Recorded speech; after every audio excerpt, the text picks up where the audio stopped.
Greetings, AP Euro scholars. This is our review on Unit 8, Nationalism in the Late 19th Century. And looking at the review sheet from top to bottom, some things to know about German unification. It took place under Prussian Chancellor Otto von Bismarck, and it involved three wars: in 1864 against Denmark, taking the provinces of Holstein and Schleswig; in 1866, a war against Austria; and in 1870, a war against France.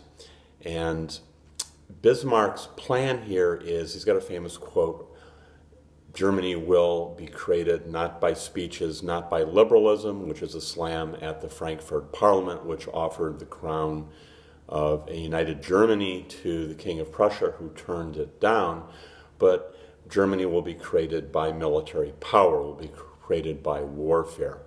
And Otto von Bismarck proceeds to craft the creation of Germany through these wars.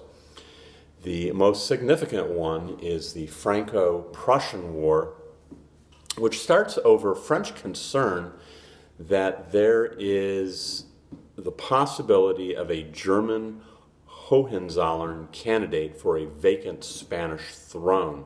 And France does not want to be surrounded on two sides by Germans. And the French asked for a guarantee. Napoleon III specifically asked for a guarantee that there will be no attempt by Prussia to put a Hohenzollern on this Spanish throne. Now, Leopold is the specific prince who is in position for this throne. He turns it down. And when Wilhelm I at the spa town named Ems is confronted by a French diplomat, he gives a non-committal reply that he will not commit, that Germany will never pursue this throne. But what happens here is Otto von Bismarck takes the record of this sort of it's not really a meeting, it's a walk-by where the French diplomat talks to the German emperor, and the record of this is altered in a way in which it's a diplomatic affront, it's a diplomatic snub, it's a diplomatic insult.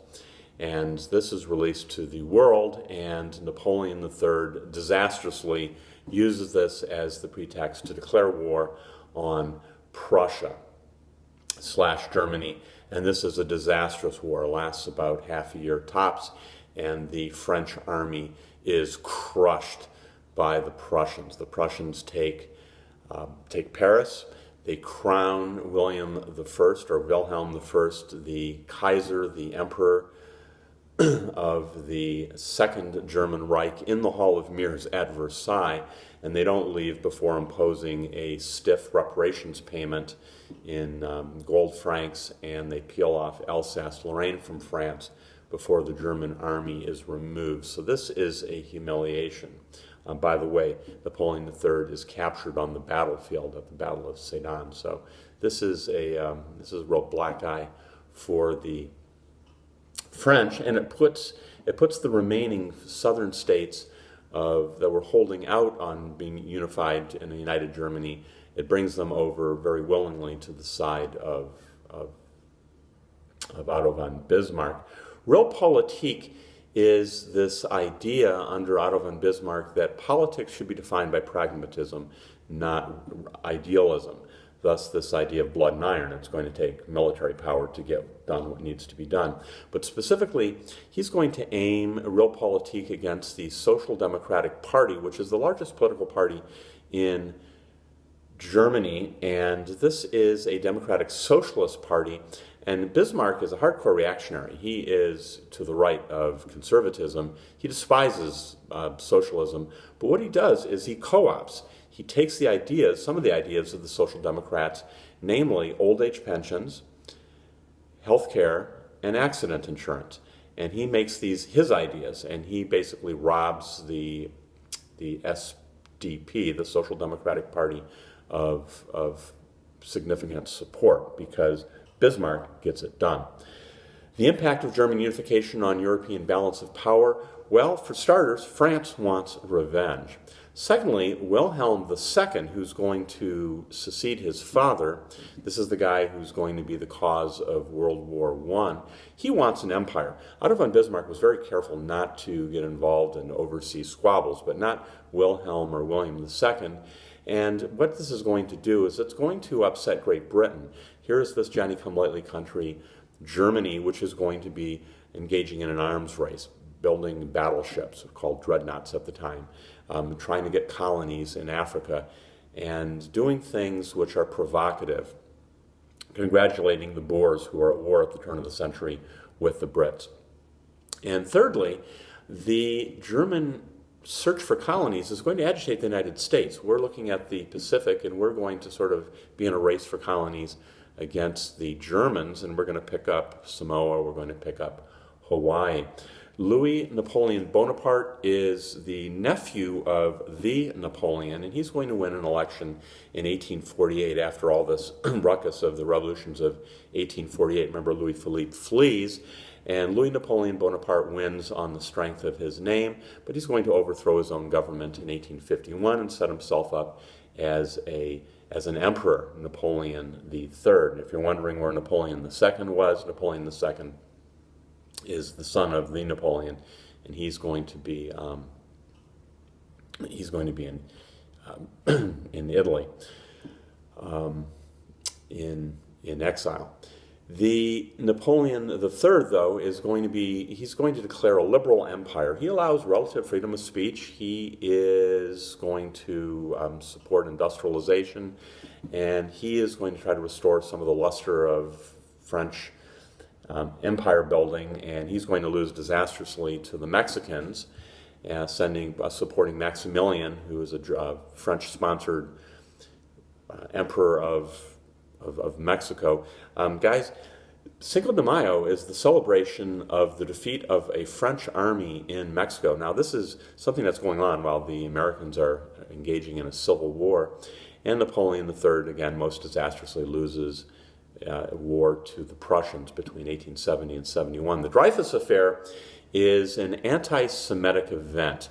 In 1894, Alfred Dreyfus is convicted, and he's sent to Devil's Island to in solitary confinement. And he is accused, he's arrested, he's tried, and he's convicted of selling artillery secrets to the hated Germans. And it turns out that upon investigation by the French army, why would he do this? That he didn't do it. He was an innocent man, that there's another spy. But the crazy thing in the Dreyfus Affair is it shows the intensity of anti-Semitism in France. And not only is the army bound and determined that Dreyfus will serve his time on Devil's Island, but the real spy, a guy named Esterhazy, is going to be protected. And the argument here is you can't have people thinking the army is a bunch of screw-ups, and the army's honor has to be protected. And Emile Zola, this journalist, is going to accuse the army of this cover-up, and he's going to be convicted of slander. Famous newspaper article with the title J'accuse is going to be this broadside against the army and the conservative government of France. And he's going to be convicted. He's going to flee to Great Britain and live a while in exile. But the big picture here is not just anti-Semitism, not just an inept military counter-espionage affair, but this shows this deep cleavage, this deep division in France between conservatives, between royalists and Catholics, and liberals, who many of them are socialists, and Republicans with a small r, against having a king, anti-clericals. In Italy, you have what's called the Risorgimento. This is the movement to unite Italy. Remember, Italy is a bunch of separate states, and the leader here in the mid-century is Giuseppe Mazzini, and his group is called Young Italy. But the revolutions in Italy in 1830, 1848 are going to fizz out, are going to be suppressed by the forces of conservatism. But later on in the century, Camillo Cavour, who is the prime minister of Piedmont, this is in the northwest corner of Italy. Piedmont is going to lead this movement for unification. The king of Piedmont is Victor Emmanuel II, and the significance, there's another leader in the south named Giuseppe Garibaldi who's going to be moving, his independence movement is going to be moving from Sicily up through Naples, heading towards Rome, where Camillo Cavour is going to be moving across northern Italy. He's going to be seizing Lombardy with French help, eventually Venetia, and eventually some of these northern states, Tuscany and Modena and Parma. And when they meet, Garibaldi famously will submit his forces to Cavour.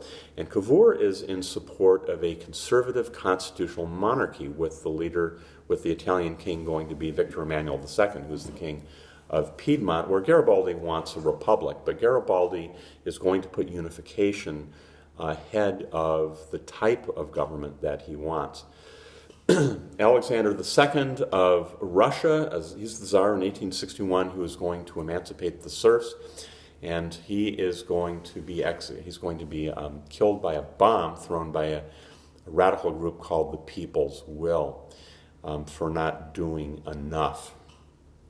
The Crimean War is a war caused by Russian expansion into Ottoman territory. This is going to upset the balance of power. The sides are the Russians against the Ottomans, but the Brits and the French are going to help the Ottomans defeat Russia. And Piedmont is going to join with the French, and the long-term goal of Piedmontese intervention here in the Crimean War is to get French help against Austria. Austria is in control of Lombardy and Venetia. And with Austrian help, the Piedmont is going to kick the Austrians out of Lombardy and out of northern Italy. Britain's two great reformist prime ministers, Benjamin Disraeli and William Gladstone. The big picture here, some of the things that happen under these two guys, these are very significant. Think of sort of the progressive era in the United States. Sort of the same time here, you have progressive type laws. Liberalism is through parliamentary action is being spread in Great Britain. You have the Second and Third Reform Acts, which increase the number of Brits who are allowed to vote. You have competitive examinations are going to replace patronage. You have the end of officers buying their commissions. You have an act that sets up elementary schools. You have the end of Anglicans only getting into Oxford and Cambridge. Other religious groups are permitted to apply and attend. You have the secret ballot. You have the Public Act, which sets up public sanitation. You have the Artisan Dwelling Act, which has government housing is being built. You have permission for unions to organize and to picket and to strike. You have a Pure Food and Drug Act.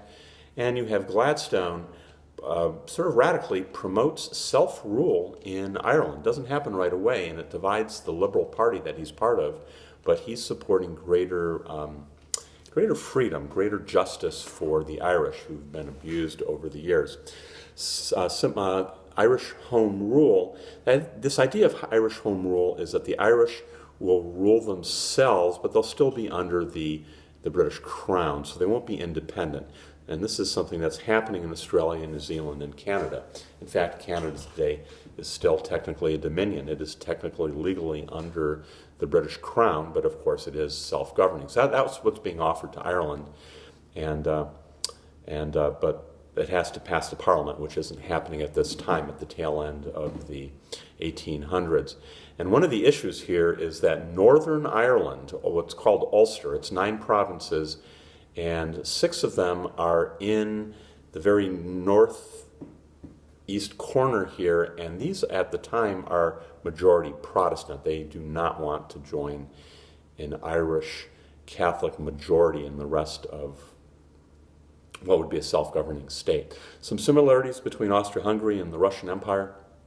Both places have huge numbers of minority speakers. There's something like 11 distinct groups in Austria-Hungary. You've got the Germans who are in control. You've got the Magyars/Hungarians. You've got Croats.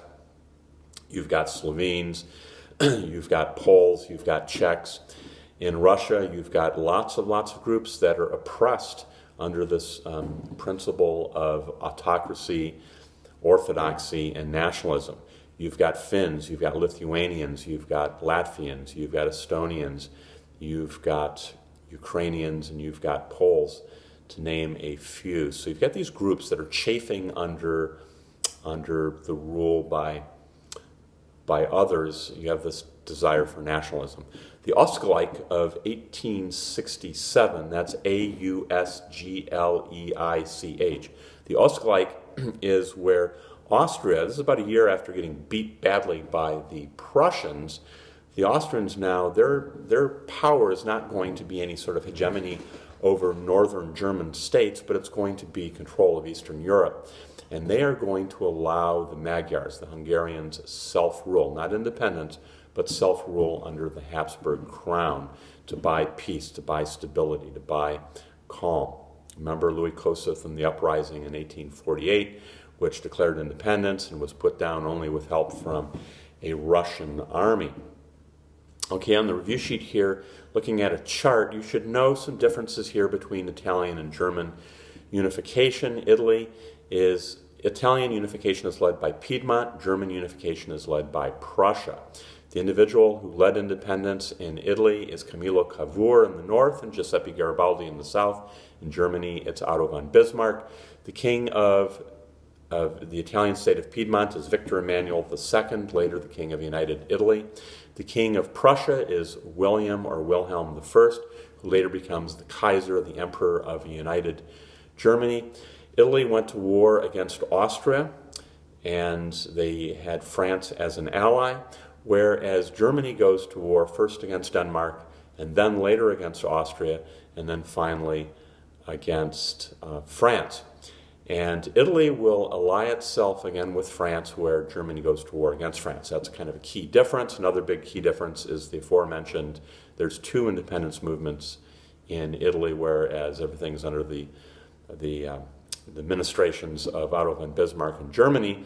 And the relationship with the Catholic Church, the relationship is very hostile. The Italian unification movement is very anti-Catholic, very anti-clerical. A lot of monasteries, a lot of nunneries get taken over and shut down. The Pope declares himself a prisoner in the Vatican for the rest of his natural life, and the Italian leaders of the Risorgimento will take over the Papal States and will take over Rome. In Germany, you have what's called the Kulturkampf, the culture war, the culture fight, the battle over culture.